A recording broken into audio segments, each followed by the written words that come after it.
মালদায় জাতীয় মানবাধিকার কমিশনের প্রতিনিধি দল বৈষ্ণবনগরের পারলালপুর হাইস্কুলে আশ্রয় শিবির পরিদর্শন। ধুলিয়ানে অশান্তির ঘটনায় ক্ষতিগ্রস্ত পরিবারের সদস্যদের সঙ্গে সাক্ষাৎ। 3 সদস্যের প্রতিনিধি দল বেশ কিছু সময় ধরে স্কুলের ভেতরে শিবিরে থাকা মানুষজনের সঙ্গে কথা বলেন। অশান্তির দিনের ঘটনা পাশাপাশি বর্তমান পরিস্থিতি সম্পর্কে খোঁজ খবর নেন তারা।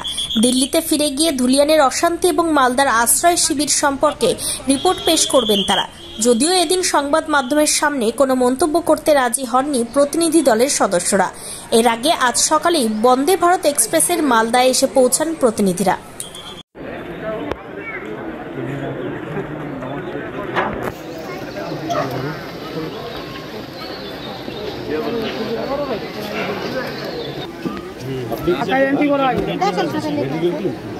আমাদের যেটুকু নির্দেশ আছে সেটাই আছে।